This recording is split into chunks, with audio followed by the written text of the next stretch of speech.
Nous sommes à la Bourse du Commerce, au 3e étage, dans le futur restaurant qui s'appellera La Halle aux Grains.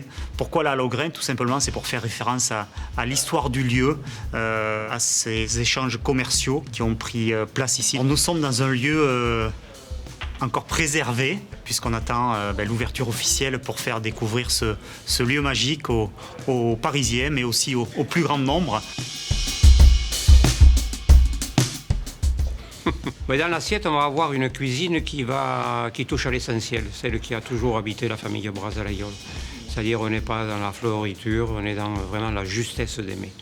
C'est-à-dire que si on met un poisson, c'est du poisson que tu consommes. Il ne va pas y avoir plein d'artifices ou de dorures autour qui vont faire en sorte que le plat est complètement enseveli et qui perd son identité. Cette cuisine, ça reprend un peu ce qui se passe un peu chez nous dans nos familles rurales, où le peu est glorifié, dans toutes les campagnes de France d'ailleurs. Avec 3 foirières, on arrivait à faire des farcis merveilleux.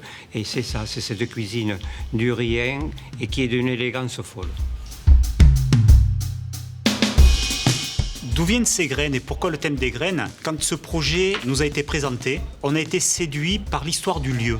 Et ce lien très fort aux céréales, aux graines, a été assez rapidement le fil conducteur un petit peu de notre cuisine pour l'offre de ce restaurant. Donc cette histoire, on l'a creusée, on a fait pas mal de recherches sur tout cet univers. Voilà, cette idée de faire voyager un petit peu à travers ces graines. Alors évidemment, on ne veut pas en faire une offre uniquement axée là-dessus. Ces graines et céréales vont venir plutôt ponctuer nos préparations sous forme de gnac, d'assaisonnement.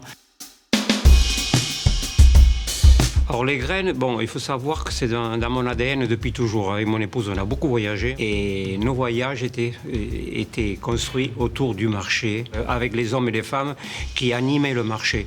Et on mangeait à même la nourriture du quotidien qui pouvait servir dans une feuille de bananier, dans une gamelle. Donc on va avoir du couracan, on va avoir du folio, on va avoir de la marante. Dans le cadre de sourcing qu'on a effectué avec Sébastien, on est arrivé, mais on aurait pu aller beaucoup plus loin, une 60aine.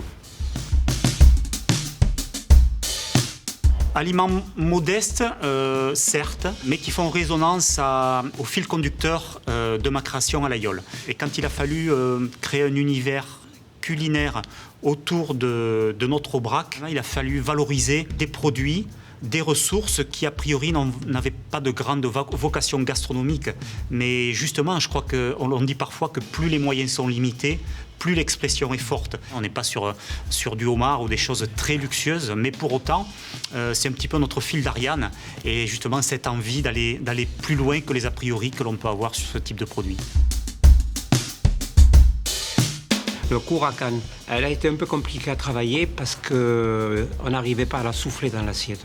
Donc il a fallu partir sur un autre registre et on l'a abandonné pour l'instant.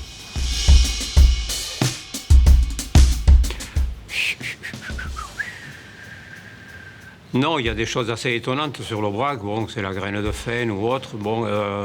J'avoue qu'ici, je n'ai pas fait encore les parcs. Je cours autour du jardin des plantes et je n'ai pas encore retrouvé la source d'approvisionnement.